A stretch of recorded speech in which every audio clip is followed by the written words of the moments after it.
Okay, if you have your um, art scroll from art, it's on page 846, verse 22, or chapter 20, verse 22, the book of Numbers.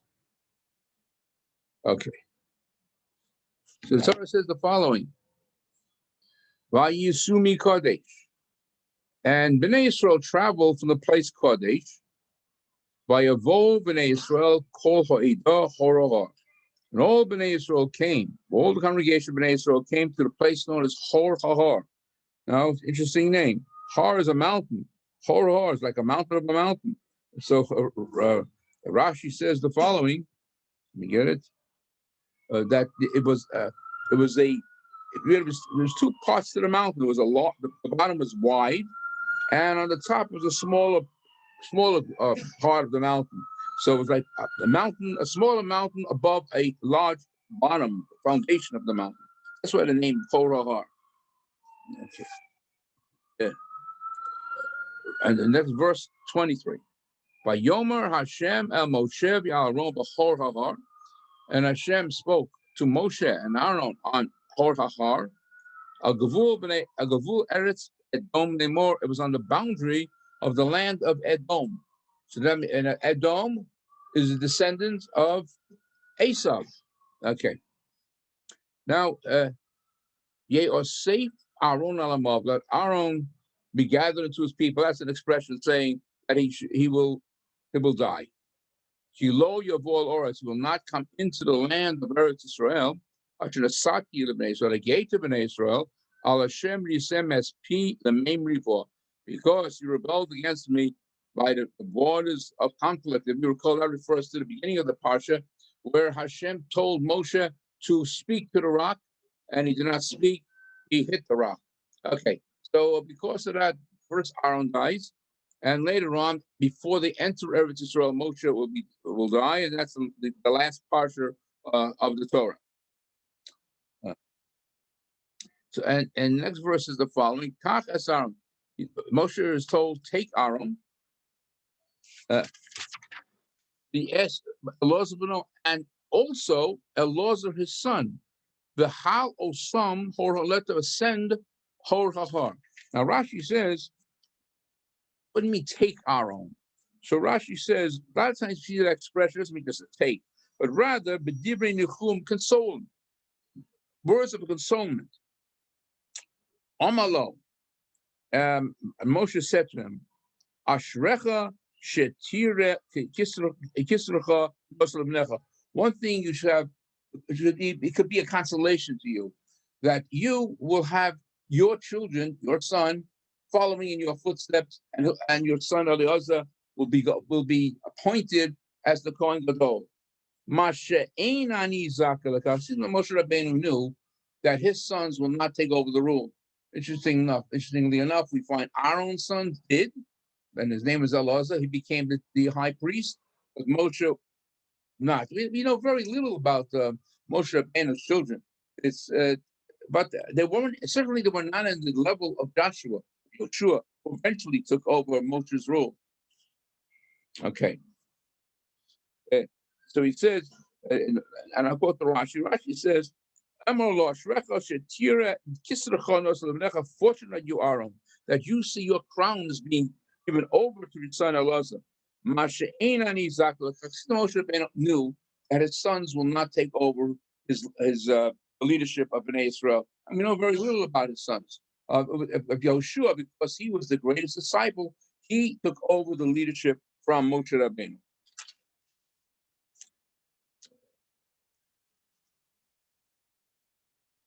Aaron, take Aaron, yes, but Elazar beno, and Elazar's son, Bahal Osam Horor, and ascend Hor Hahar. This, and as we know, the Kohen Gadol, the high priest, had special garments that he wore, and to show that his son Elazar will be the next Kohen Gadol, the next high priest, he's going to remove his priestly garments, and Elazar will be dressed in these priestly garments. Remember, So a regular Kohen, what we call a Kohen head goat, only wore 4 garments. A Kohen Gadol wore 8 garments. Shmona begadim. And it says in verse 26, Vavshedes Aaron es begadol, remove the garments from Aaron. Bilbashtom es Elazar beno. And and have Elazar's son dressed in these 8 garments that a Kohen Gadol wore. We Aaron Yosef umesham. And Aaron means he will be gathered in and died there. Means people what the Gemara calls a misashal shika, like a kiss of death. That's, Aaron had that type of a death, and later on Moshe Rabbeinu, it's a kiss of God, what exactly that means, and they would just leave this world. Now, this here.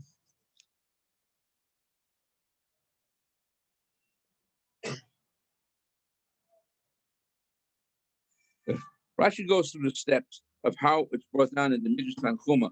Says Rashi, dress, speaking of Kahuna Gedola, go ahead and dress Elazar, Aaron's son, with the priestly garments. If she thought may Allah remove it from Aaron, before, right in the presence, his son Elazar will dress with these garments. And the Midrash goes through like each step. Amalo, Moshe said to Aaron, enter this cave, must be some sort of a cave on the top of the mountain. And Aaron did so. Interesting, he saw like a prepared bed, and a lamp was burning. Amalo, and Moshe said to Aaron, Alela Mita, go on to the bed. But Allah, and he went on, before shot, open your hand, and he did so. Kamos picha, close your mouth. Bikamat, he did so. Atzom yinecha, close your eyes. Atzom, and he closed his eyes. Miyad, Chamad Moshe, then Aaron died. And Moshe said, he told the bunch of them, I like to die like that. Right when I leave this universe, leave this earthly scene, I want to die like that. Whom did he say that? Hashem? Hashem, yeah. Moshe said, you see how my brother Aaron is departing from this world? I would like to depart from this world just like Aaron. In fact, they say that it was in the Shikha, it was like a kiss of death. It's a kiss, so to speak. God gave Aaron, and he departed peacefully. So Aaron, Moshe desired a similar death. Let me die the same way. And indeed, his wish was granted, because at the end of the book of Deuteronomy, it says that Hashem said to Moshe, go, send the mountain, Kashem, make Aaron just the same way that Aaron, your brother, died. Misa is a the death that you desired. So we see that both Aaron and Moshe had a similar death. And also Miriam, by the way. Miriam also, she died before Aaron, this Pasha. Miriam, then Aaron, then Moshe. Remember, in terms of who was born first of the 3, Miriam, Moshe, Aaron. No. Miriam. Miriam was the oldest. Yeah. Miriam died. It's interesting, and they were born 3 years apart from one another. Yeah. When Miriam died, she was 186. I'm sorry, 126. Am I right? Yeah, 126. When Aaron died, he was 123. And when Moshe died, 120. It was 3 years difference between each brother and sister. So did Miriam go up on a mountain? No, she doesn't say exactly that. She just died. I don't think she died in the mountain. She passed away at the beginning of the part. She just passes away, and she's buried. It might have been. Oh yeah, I'm sorry. It also could have been a kiss of death, but because it involved the woman, it didn't seem right that God gave her a kiss to have that publicly known. But it was the same idea. She died the same way like Aaron and Moshe. But in terms of greatness, she was a great woman. And who was there with her? I don't know. I really don't know. It doesn't say all the details. It just says the beginning. Let me get it for you. In the beginning of the Parsha, here it is.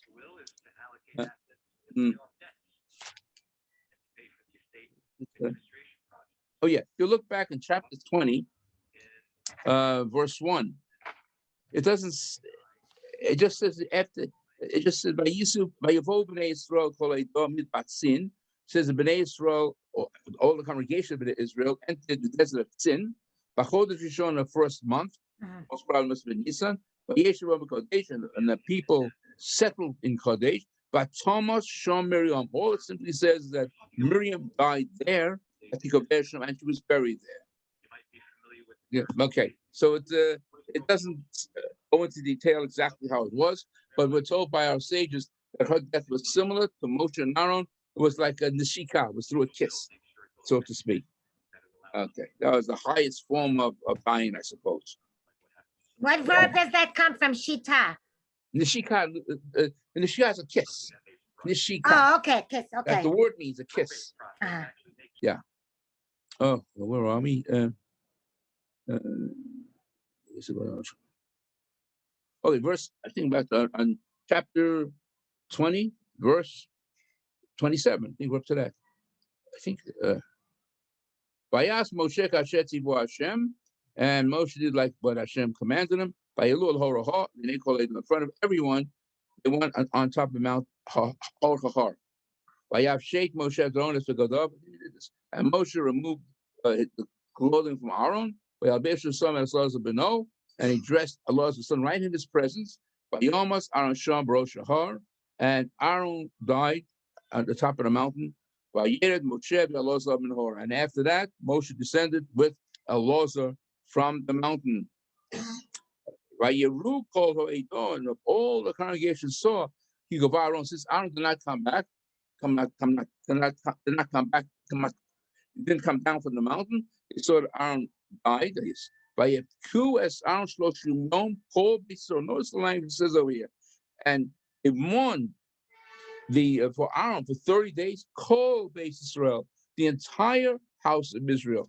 Now, if you look at the end of the Chumash, when Moshe died, let's see, the language is a little slightly different. You get it? The people were not so upset. Yeah, we'll talk about let me just see. Oh, let me just see. If you look in the last chapter in the Torah, chapter 34, verse, what is it now? Verse 8, chapter 34, verse 8, the last chapter in the Torah.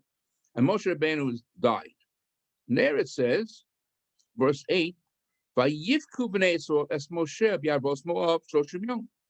And B'nai Yisrael cried for Moshe in the plains of Moab for 30 days. But if we may be Moshe, then at the end of the 30 days, the mourning period ended. But notice in our parsha, when it says they mourned, the cry for Aaron, it says whole Beis Israel, all of the house of Israel. But when Moshe Rabbeinu died, it says Israel died. Israel mourned. It doesn't say all Israel. So Yivka B'nai Israel mourned the cry for Moshe, but it doesn't say all cry for Moshe. Why? Why by Aaron do we find the entire congregation? The Torah says it was mourning and crying for Aaron, but Moshe Rabbeinu says all Israel cried. It says B'nai Israel cried, not all B'nai Israel cried. Because Aaron had to be a nice guy, and of course, Moshe had to tell him the law. Yeah.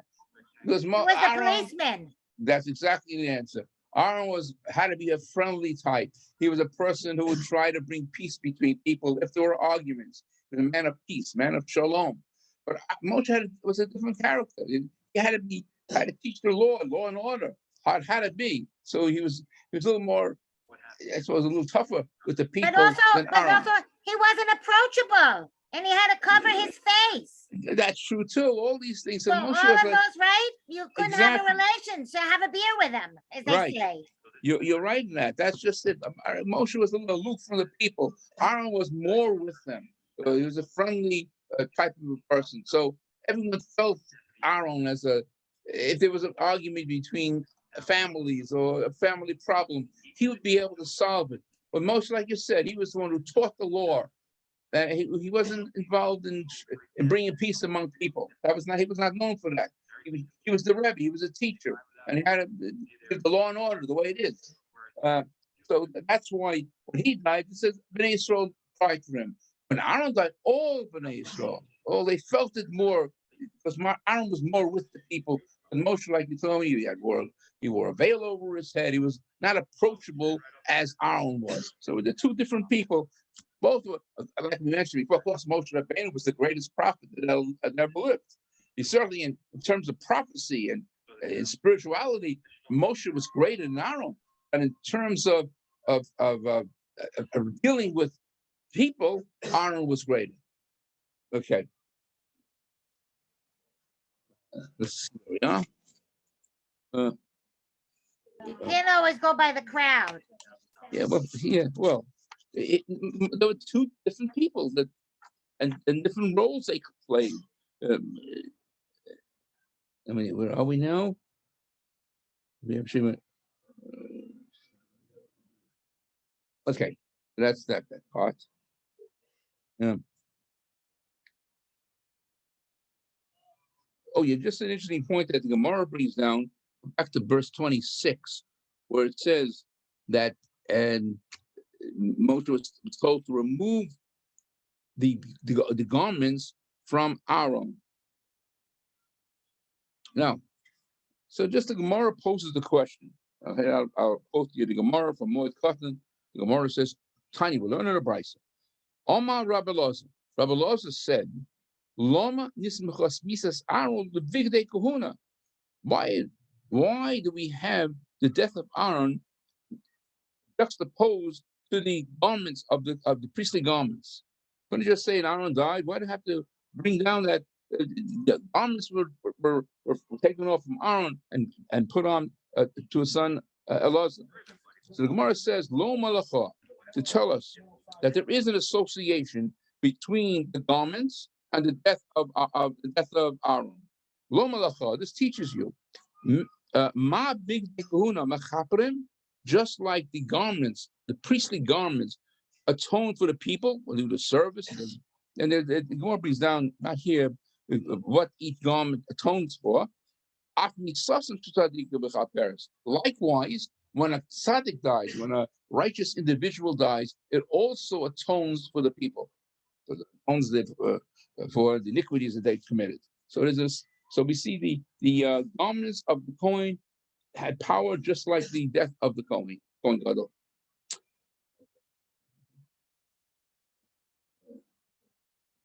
All right, let's go now to the end of the parsha.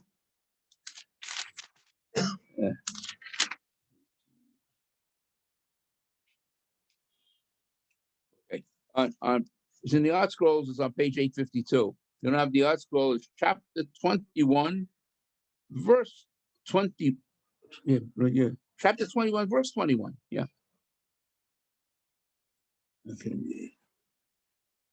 Okay. Vayishlach Yisrael Malachim, and Yisrael sent messengers El Sichon Melech Amri Limor, to Sichon, king of the Amorites, saying the following. See, that you have to realize they're closing in to the land of Israel, very near the Jordan River. But there were a few countries that were there. So Yisrael sent messengers to Sichon, the king of Amori, saying, and notice, and Rashi brings it down, everyone questions this. What do you mean Israel sent messengers? Who's this person, Israel? Israel sent messages? Really, it was Moshe Rabbeinu sent messages. He was the head. And in fact, it says that in other sources. I'm quoting the Rashi. Israel sent messages to the Sichon, the king of the Amorites. Rashi says, Moshe. There, in another source, in the book of Deuteronomy, it says, but Moshe was speaking, and he told the people, I sent messages. Why does it say over here Israel? And over there, Moshe is referring to himself, says, I sent the messages. Or Later on, it also says, "Vayishlach Moshe Malachim Mikodesh El Melech Edom." There it says explicitly, but it says Moshe sent messages from Kodesh to the king of Edom. And also in Yiftach, we did when we learned the book of Judges, by Yiftach, when he mentions the history of Bnei Israel, he says, over there, he said, "Vayishlach Yisrael Malachim Melech Edom." Israel sent messages to Edom. So make up your mind. Is it Moshe or the people of Israel are sending these messages? Okay. So the answer is Shemoshe Hu Yisrael. Yisrael, hey Moshe. It's really all one. Moshe is really Israel, and Israel is Moshe. To teach you that the leader, like Moshe Rabbeinu, was the great leader of his people, it's like all the people. So that's why sometimes it'll say he sent the messages, or Israel sent the messages. But since he was the leader, he combines all the people together. And when he went ahead and he sent messages to the various countries, so that's why sometimes it says Israel, or sometimes it'll say Moshe. But now, what does he want? Bnei Israel is nearing Israel. Instead of going around the boundary of the kingdom of Sichon, kingdom of Amori, it'd be easy for them to just cross through his boundary, cross through the land, and get right into Eretz Israel. And now he's asking permission. Verse 22. May I cross through your land? We will not go trample on the fields or your vineyards. We're not going to drink any of your water. It must have been some sort of king highway. It must have been a main highway that went across the width of the land of the Amorites. Until we'll be able to cross your boundaries. Okay. Now, of course, Sichon is not going to allow that. Below Nosan, Sichon, and Yisrael avoid below. But Sichon said, "No, nothing doing. I'm not giving you any permission for you to go ahead and walk through my boundary of my country." And not only that, he did not grant permission. He gathers his troops to wage war against Bnei Israel. That's what he does. Sichon gathered all his people, and he goes towards Israel into the desert where they were encamped, I suppose, whatever. Yatza came to this place. Yatza, by Elochem Yisrael, and he fought a war against Israel. Vayakeu Yisrael of Horeb, and Israel both of them with the edge of the sword. What does it mean with the edge of the sword? Whenever you see it, you see a lot of times that expression in the Torah, the mouth of the sword, the edge of the sword. What does he mean that? What does that mean? What is or it could be the mouth of the sword. What does the Torah mean by that? What part is the mouth of the sword, the edge of the sword? It means the blade. That's what it means. It means the blade of the sword. So Yisrael was able to smite Sichon's warriors, not of course Moshe and all his army. He smote them. But Yerashazar sold and inherited Sichon's land. May Arnon had both his names the rivers, from the Arnon to the Abok, Bnei Ammon to the place where the Ammonites would live. The Osgabul Bnei Ammon. And they went into that border, and the border of the Ammon was powerful. Not only that, we find that Moab and Ammon were descendants of Lot. So they were not supposed to go ahead and destroy the descendants of Lot. Okay. Verse 25, it says, Vayikach Yisrael es korim mo'ela, and Yisrael were able to take all these cities. Okay.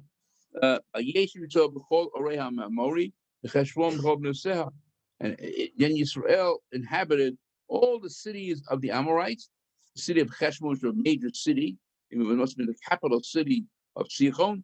And all the surrounding provinces and villages. Okay.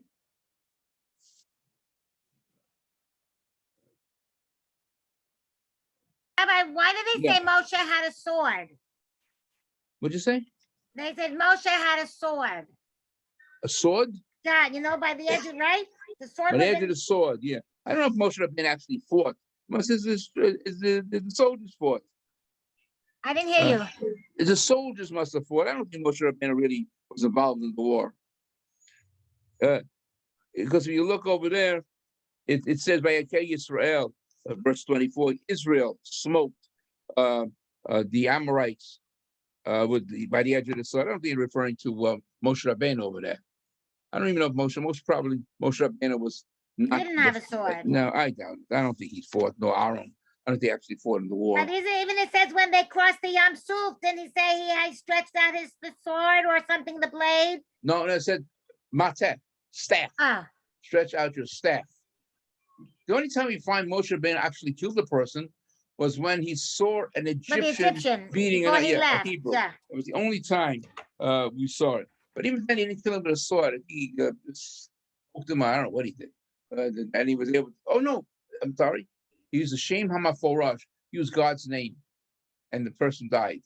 Of course, again, even though he was so young, he was 80 years old, he really didn't, God did not appear to him at that point. And yet he seems like he was a spiritual giant even at those days. I don't know who taught him all of it. I don't know. Unless Amram, his father, did. I'm not sure. Okay, where are we? Now, verse 25. Vayikach, Israel is called him Mo'ela.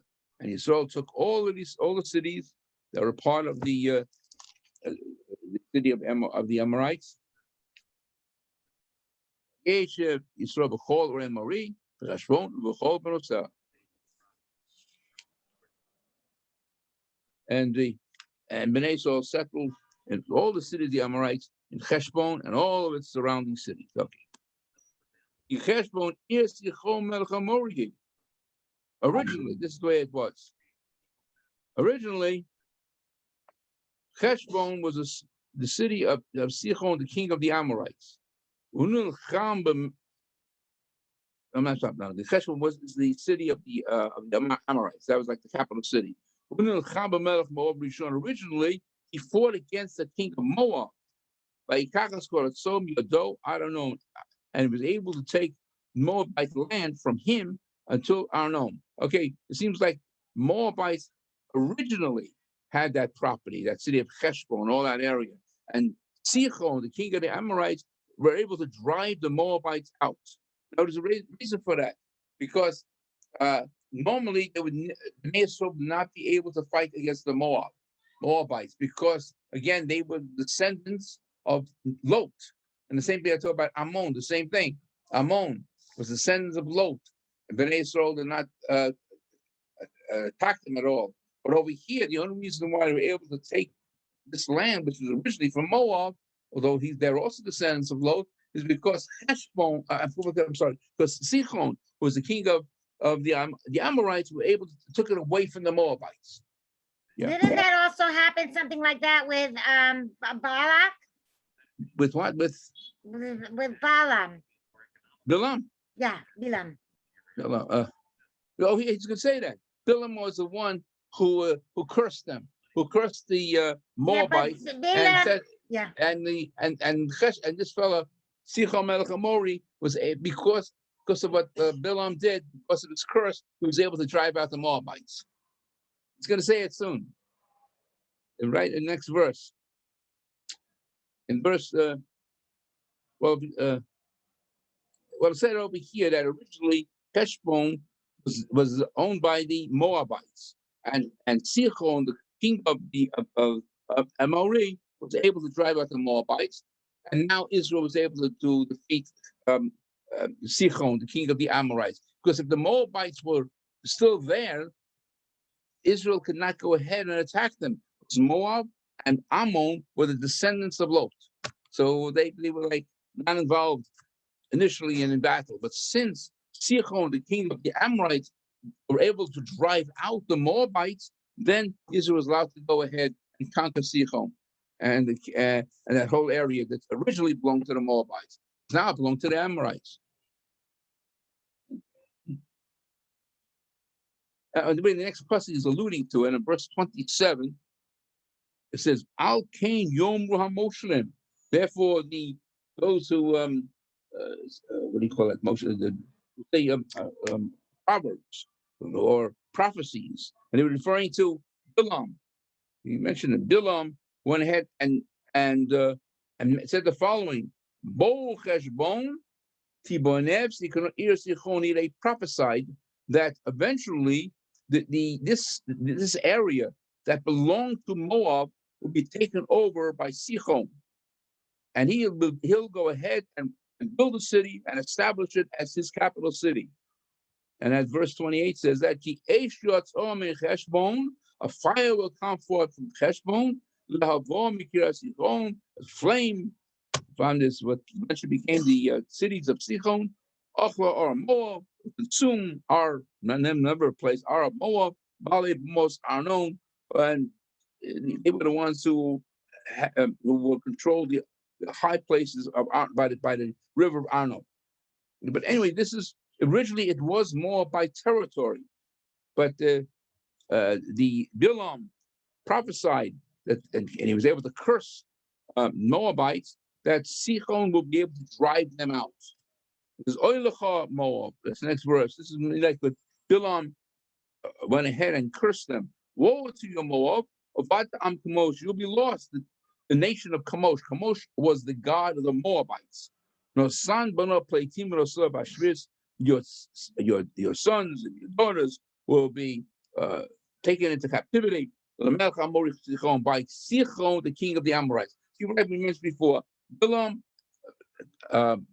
went ahead and cursed the Moabites that they should lose, and Sichon was able to go ahead and drive out the Moabites, and he established his kingdom in Heshbon, the main cities over there, and all the other cities that the Moabites originally had.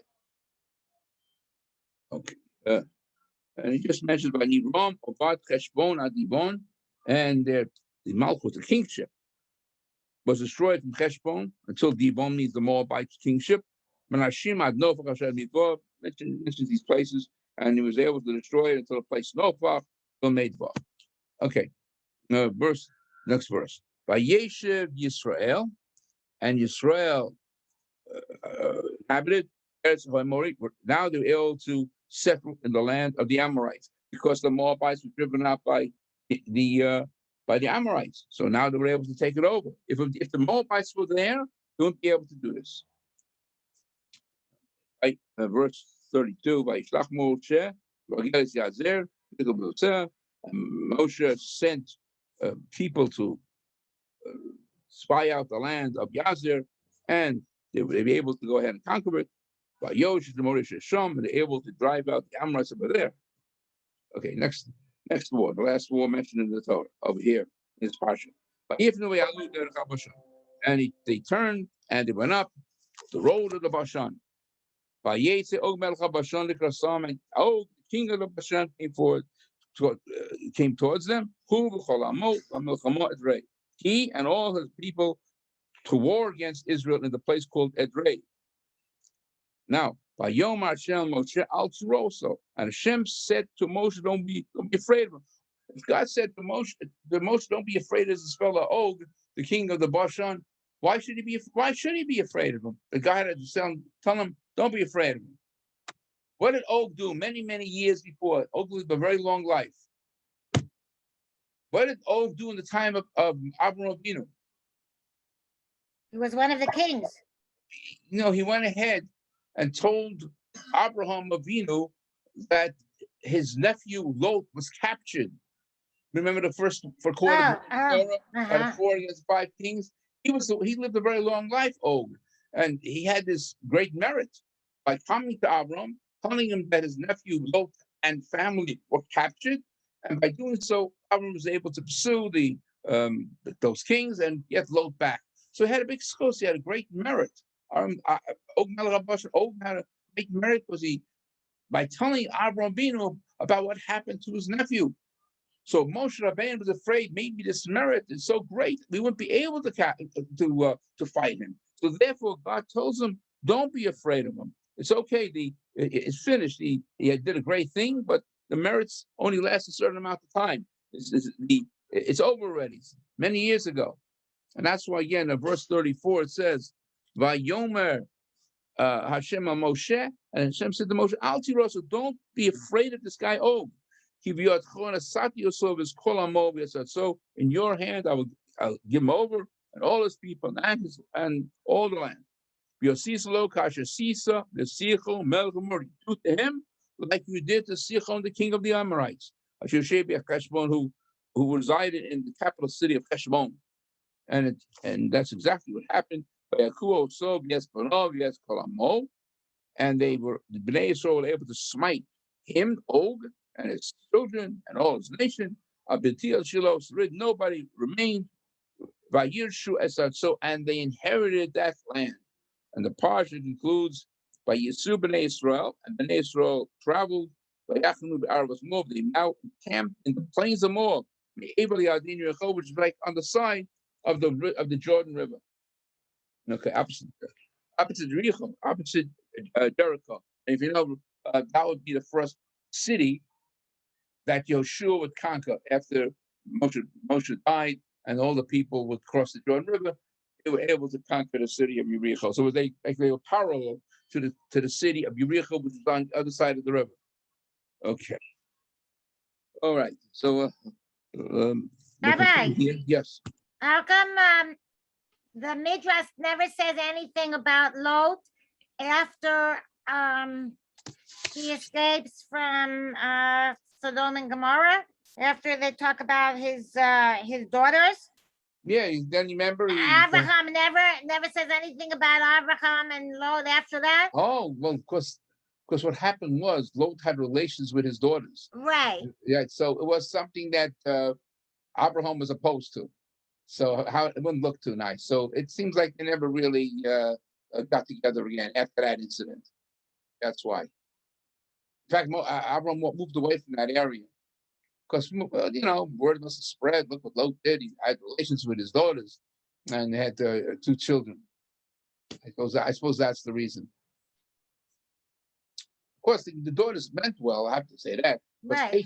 They assumed that was the end of the world. The end of the world. So that was the only way to populate the world. Okay, but they made a mistake, and Abraham was ashamed to be part of that. So that's why he moved away from Lot. You don't find them talking to one another after that. Maybe it's not recorded in the Torah anyway. All right, so Mitzvah Hashem will meet Thursday at 8 o'clock. Am I right? 8 o'clock this Thursday, Mitzvah Hashem, and have a wonderful day and a wonderful week. Be safe. Take care. Don't go to any crowded places without a mask. You still wear, in our synagogue, we don't have to wear masks during the week. Only on Shabbat we have more people. That's what they're becoming a little lenient on this. I'm not gonna.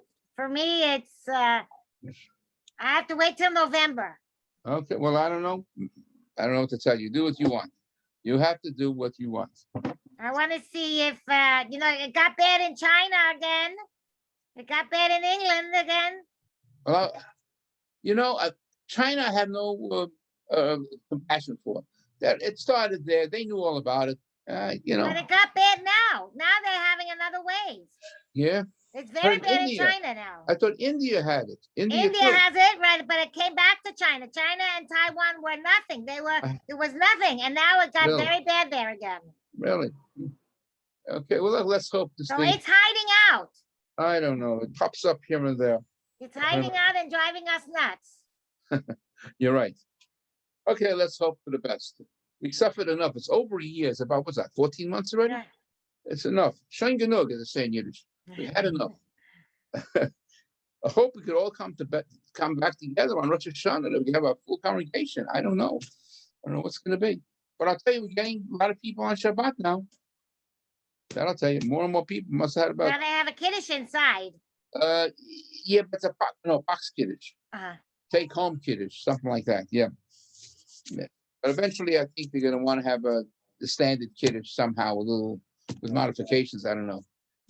Okay, have a good week, and we'll meet me at the Shem on Thursday night, 8:00. Shalom. Thank you. Okay.